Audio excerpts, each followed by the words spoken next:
এত উপর থেকে বাড়িঘরগুলো স্পষ্টভাবে দৃষ্টিগোচর হয় না, তবে বোঝা যায় যে দেশলাই বাক্সের মতো ঘনবদ্ধ সারি দিয়ে সাজানো রয়েছে ওইগুলি বাড়িঘরই, মানুষের গৃহস্থালী। এই বাড়িঘরের মধ্যেই এক একটা পরিবার, এক একটা জীবন চলমান। তুহিনের ভাবতে অবাক লাগে যে ওই ঘরগুলির মধ্যেই প্রতিনিয়ত জন্ম নিচ্ছে কত ভালো লাগা, ভালোবাসা, হাসি, কান্না, আনন্দ, বেদনা, কত কিছু। এসবের যেমন প্রতি মুহূর্তে জন্ম হচ্ছে, আবার শেষও হচ্ছে।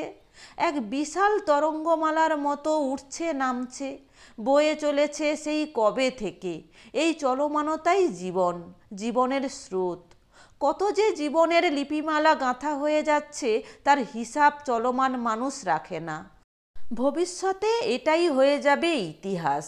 তখন এর পাঠোদ্ধারে ব্যস্ত থাকবে কত ইতিহাসবিদরা, সমাজতাত্ত্বিকরা। তুহিনের এই একটা স্বভাব, যা দেখবে তার মধ্যেই একটা দার্শনিকতা খোঁজার চেষ্টা করে।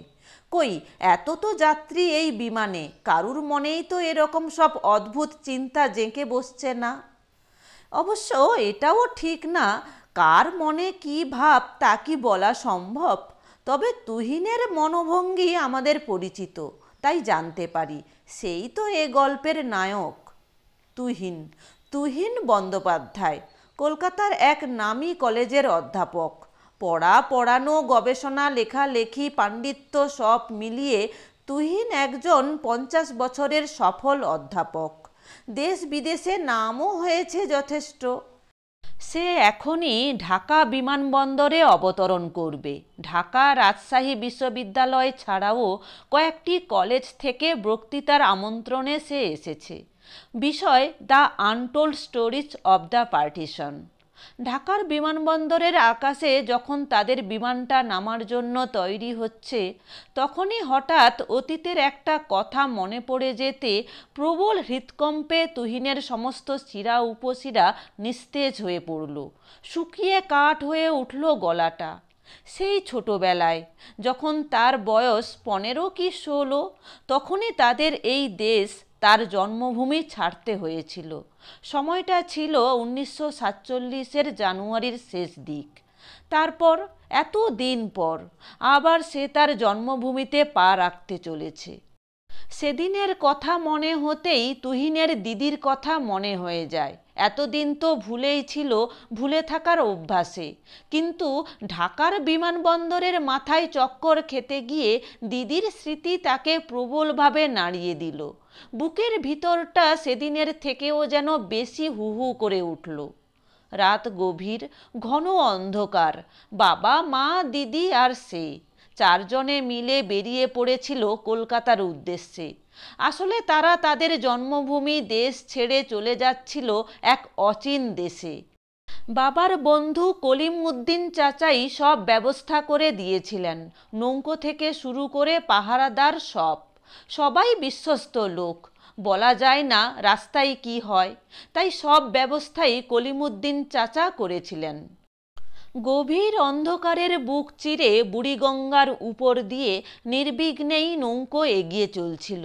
নৌকোর গলুয়ের মধ্যে তারা তিনজনে, মা, দিদি আর তুহিন। বাবা গলুয়ের বাহিরে পাহারার জন্য এসেছিল তামিজউদ্দিন। তার সঙ্গে বসে নিচু স্বরে কথাবার্তা বলছিলেন বাবা। তাদের নৌকোর মধ্যে কোনো আলো ছিল না। গলুয়ের মধ্যেও আলো জ্বালানো নিষেধ। নিষেধ তো হবেই, তারা যে পালাচ্ছে নিজের দেশ, নিজের ভিটে ছেড়ে, পালাচ্ছে নির্বোধ আহাম্মকি রাজনীতির চাপে পড়ে। তাই রাতের অন্ধকারই প্রশস্ত সময়, নৌকোতে আলো জ্বালানোও নিষেধ সেই কারণে। হঠাৎই দূরে 3টি আলোর বিন্দু তাদের চোখে পড়ল। ক্রমশ ওই আলোর 3টি বিন্দু তাদের নৌকোর কাছে এগিয়ে আসতে লাগলো। দূরত্ব কমতে লাগলো। যতই কাছে আসছে ততই দেখা যাচ্ছে তাদের নৌকোকে 3 দিক থেকে ঘিরে ফেলার চেষ্টা হচ্ছে। আর স্পষ্ট হচ্ছে 3টি নৌকোর দাঁড়ের ছপাত ছপাত শব্দ। নৌকোগুলো আরও কাছে আসতেই বোঝা গেল আলোর বিন্দুগুলো আসলে এক একটা মশাল। তুহিনদের নৌকোর প্রায় কাছে আসতেই দেখা গেল প্রতিটা নৌকোয় গুন্ডা সন্ডা মার্কা লুঙ্গি পরা 5-6 জন লোক দাঁড়িয়ে আছে তাদের নৌকোর দিকে তাকিয়ে। লোকগুলোর হাতে খোলা তলোয়ার আর রামদা। ঝকঝকে অস্ত্রগুলোর উপর মশালের আলো পড়ে ঝিকমিকিয়ে উঠছে। তুহিন ভয়ে চোখ বুজে ফেলেছিল। অবস্থা বেগতিক দেখে তামিজউদ্দিন হুঙ্কার দিয়ে উঠে দাঁড়িয়েছিল। হঠাৎ পাশের নৌকো থেকে একজন তামিজউদ্দিনের মাথায় মশালের লাঠি দিয়ে এক ঘা বসিয়ে দেয় মোক্ষমভাবে। ইয়া আল্লাহ বলেই তামিজ উল্টে পড়ে যায় বুড়িগঙ্গার জলে। অবস্থার ভয়াবহতায় মাঝি তাহের আলী জোরে বৈঠা বইতে চেষ্টা করলে ডান দিকের নৌকোর এক গুন্ডা তাহের আলীর বাঁ হাতে এক কোপ বসিয়ে দেয়। হায় আল্লাহ বলে তাহের আলীও নৌকোর উপরেই গড়িয়ে পড়ে ছটফট করতে থাকে কাঁটা পাঁঠার মতো। তুহিনের মা আর দিদি দুজনে দুজনার গলা জড়িয়ে হাউমাউ করে কেঁদে ওঠে। তুহিনের বাবা স্থির পাথরের মূর্তির মতো নিশ্চল হয়ে বসে থাকেন গলুইয়ের সামনে। হঠাৎই তাদের নৌকোটি প্রবলভাবে দুলে ওঠে, যে কোনো মুহূর্তে ডুবে যেতে পারে। পাশের দুটি নৌকো থেকে 3জন লোক ঝাঁপ মেরে তাদের নৌকোয় উঠে এসেছে। তার জন্যই এই অবস্থা। কোনো কথা না বলে তারা বাবাকে জাপটে ধরে পিছন থেকে। একজন বাবার মুখে গামছা বেঁধে ফেলে। তারপর দুজন মিলে বাবার হাত দুটো পিছন দিকে ঘুরিয়ে নিয়ে গলুইয়ের খুঁটির সঙ্গে বেঁধে ফেলে। আশ্চর্য, ওদের মুখে কোনো কথা নেই, চুপচাপ সব কিছু ঘটে যাচ্ছিল।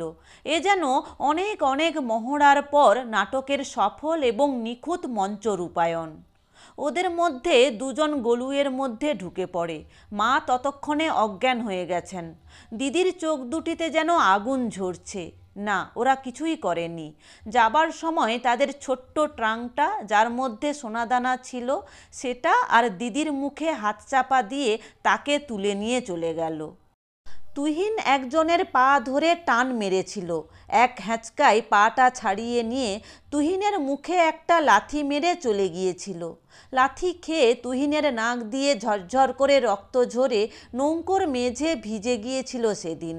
ওরা যখন দিদিকে বাহিরে নিয়ে যাচ্ছে তখন দিদি অসম্ভব ছটফট করছিল।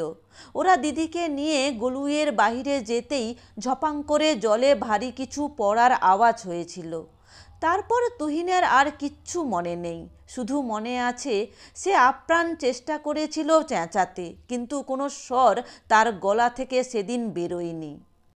সেদিনের সেই ঘটনার কথা মনে পড়তেই তুহিনের বুকের ভিতরটায় ধক করে জ্বলে ওঠে এক তীব্র বিষের জ্বালা, যে জ্বালা জীবনে কোনো দিনই মিটবে না। বাবা মা তাঁদের প্রথম সন্তানের শোকে শোকেই মরে গেলেন। কে জানে, হয়তো এমনটা না হলে তাঁরা আরও অনেক দিন বাঁচতেন। তুহিনের মনে পড়ে চৌধুরীদের বাগান থেকে কত ফলসা আর লটকা ফল দিদি কোঁচড়ে ভরে নিয়ে এসে তাকে দিত। তারপর দুজনে মিলে তাদের পাড় বাঁধানো পুকুরের ঘাটটায় বসে পা দুলিয়ে খেত। এই পুকুরেই দিদি তাকে সাঁতার শিখিয়েছিল। দিদি সাঁতারে ছিল ওস্তাদ। কত রকমের সাঁতার জানত। ডুব সাঁতারে ছিল ভীষণ পটু। এপারে ডুব দিয়ে ওপারে গিয়ে হুশ করে উঠত। তুহিন চমকে যেত। তার সেই ভ্যাবাচেকা খাওয়া মুখের দিকে তাকিয়ে দিদি ওপারে দাঁড়িয়ে হি হি করে হাসত। এত সব কথা মনের ভিতর এমন ভিড় করেছিল যে কখন সে বিমানবন্দরের সব ফর্মালিটি শেষ করে বাইরে এসে দাঁড়িয়েছে খেয়ালই নেই। তুহিনের সম্বিত ফিরল অধ্যাপক ডক্টর রহমানের ডাকে। ঢাকা বিশ্ববিদ্যালয়ের ইতিহাস বিভাগের প্রধান ডক্টর রহমান বিমানবন্দরে এসেছেন তাকে রিসিভ করতে। Hello doctor Banerjee, how do you do? Fine, you? Tuhin এগিয়ে গিয়ে করমর্দন করে। Oh nice, welcome doctor Banerjee. Thank you. Your car is ready, please get in. Doctor Rahman একটা সাদা ফিয়াট গাড়ির দিকে আঙুল দিয়ে তুহিনকে দেখান। ও নাইস, লেটস গো। হলঘর কানায় কানায় পরিপূর্ণ। প্রায় 1.5 ঘন্টা ধরে তুহিন তার বক্তৃতা দিল। শ্রোতারা নিশ্চুপ হয়ে শুনেছিল তার বক্তৃতা। শেষ হবার পর অসংখ্য প্রশ্ন এলো শ্রোতাদের কাছ থেকে। তুহিন যথাসম্ভব উত্তর দিল সেসব প্রশ্নের। একটা কথা ভেবে সে অবাক হলো, এই শ্রোতাদের মধ্যে অধিকাংশই নতুন প্রজন্মের ছেলে মেয়ে। তারা এই বিশ্ববিদ্যালয় এবং আশেপাশের অন্যান্য কলেজের ছাত্রছাত্রী। তাদের কাছে দেশভাগ এবং দেশভাগজনিত বিভিন্ন বিষয়ের প্রতি উৎসুক এবং খুঁটিনাটি জানার যে আগ্রহ, তা সত্যিই অবাক করে দেওয়ার মতো। তাদের প্রত্যেকের কথায় এবং চোখে মুখে দেশভাগের জন্য যেন একটা আক্ষেপ লক্ষ্য করল তুহিন। একেই কি বলে ঐতিহ্যের প্রতি টান? তুহিন ভাবে। তুহিনের মনে হয় এ একটা শুভ লক্ষণ। প্রত্যেকের মধ্যেই একটা প্রশ্ন, কি দরকার ছিল এই দেশ ভাগাভাগির? তুহিন খুশি হয়। সেমিনারের শেষে ডক্টর রহমানের বাড়িতে নিমন্ত্রণ তুহিনের। ডিপার্টমেন্টের অন্যান্য শিক্ষকদের সঙ্গে বেশ কিছুক্ষণ আলোচনা আলাপচারিতা ও চা পর্ব শেষ করে ডক্টর রহমান বেরিয়ে পড়েন তুহিনকে নিয়ে। প্রায় সন্ধ্যা নেমে এসেছে। রাস্তার নিয়ন বাতিগুলি জ্বলে উঠছে ধীরে ধীরে। ঢাকার রাজপথ ঝলমল করছে, চারিদিকে প্রাণের স্পন্দন। কে বলবে এখানেই, এই রাস্তাতেই একদিন নেমে এসেছিল দাঙ্গার হাত ধরে কবরের নিস্তব্ধতা আর অন্ধকার? কে বলবে এই শহরেই সেই সময় নেমে এসেছিল পারস্পরিক এক কালো বাতাবরণ?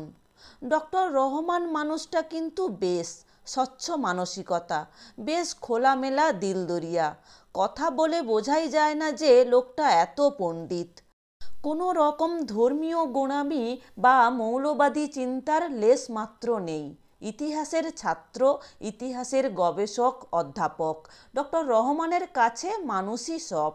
মানুষই তো এই চলমান সভ্যতার রূপকার। মানুষের উপর আর কি থাকতে পারে? ড্রয়িং রুমে পা দিয়েই তুহিন এই মানুষটার রুচি বুঝতে পারে। ছিমছাম পরিষ্কার পরিচ্ছন্ন। পূবের দেওয়াল জুড়ে রবীন্দ্রনাথের ছবি, অন্যদিকে ছুটন্ত 5টি আরবি ঘোড়ার ছবি। একটা ডবল সিটের ভেলভেট মোড়া গদিওয়ালা সোফায় তুহিনকে বসিয়ে ডক্টর রহমান ভিতরের ঘরে যান। সেখান থেকেই তাঁর গলা শোনা যায়, অনামিকা, অনামিকা, দেখো কাকে নিয়ে এসেছি। কি হলো, কোথায় গেলে? আসছি আসছি। অনামিকা, বাহ, বেশ নাম তো, অথচ কোনো নামই নয়। সত্যি ডক্টর রহমানের রুচি আছে, তুহিন ভাবে। ড্রয়িং রুমে ঢুকেই ডক্টর রহমান বলেন, এই যে ডক্টর ব্যানার্জি, এই আমার ইহকাল, এই আমার পরকাল। পাশে ঘোমটা দেওয়া এক মধ্যবয়স্ক মহিলার দিকে দেখিয়ে ডক্টর রহমান বলেন আর প্রাণখোলা হাসি হেসে ওঠেন। কী সব বলছো? সলজ্জ প্রতিবাদ জানান পাশের মহিলা। হাসি থামিয়ে আনুগত্যের সুরে ডক্টর রহমান বলেন, বেশ বলবো না, কিন্তু এ কি, তুমি এখনো ঘোমটা দিয়ে আছো? খোলো খোলো, ঘোমটা খোলো। এসব পুরনো অর্থোডক্স ছাড়ো তো। বলেই তিনি ভদ্রমহিলার মাথার কাপড়টা সরিয়ে দিলেন। তুহিনের সঙ্গে দৃষ্টি বিনিময় হয় মিসেস রহমানের। নমস্কার প্রতি নমস্কারের কথা দুজনেই ভুলে যায়। তুহিন তাকিয়ে থাকে এক মধ্যবয়স্ক অপরূপা অনামিকার দিকে। ভদ্রমহিলাও অপলক তাকিয়ে থাকেন তুহিনের দিকে। কি দেখছেন ডক্টর ব্যানার্জি? এও আমার এক untold story of the partition. জানেন, ওকে আমি 1947-এর জানুয়ারির এক সকালে বুড়িগঙ্গার পাড় থেকে উদ্ধার করি। আবিষ্কার করি এক মানুষীকে। ওর নাম, গোত্র, ধর্ম কিছুই জানি না, তাই ও আমার কাছে অনামিকা। কি ডক্টর ব্যানার্জি, ঠিক নাম রেখেছি তো? তুহিন তখনও তার বড় বড় চোখ মেলে খোঁজার চেষ্টা করে অনামিকা নামের এই মহিলার নিচের ঠোঁটের সেই কাটা দাগটা। দাগটা ধীরে ধীরে স্পষ্ট হয়ে ওঠে। তুহিনের চোখ দুটি জ্বালা করে ওঠে আর জলে ভরে যায়। এক গভীর আনন্দে তার বুকের ভিতর বুড়িগঙ্গার উথাল পাথাল ঢেউ আছড়ে পড়ে।